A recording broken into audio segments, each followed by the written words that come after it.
Hello friends, welcome to my YouTube channel.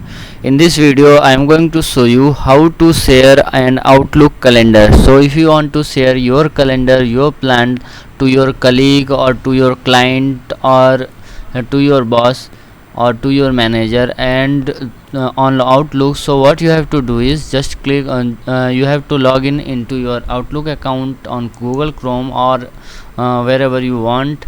And now what you have to do is here you have to just click on left side you will see on this calendar option. Just click on this, and now what you have to do is just click on the setting, and after clicking on the setting, here you will see view all Outlook setting.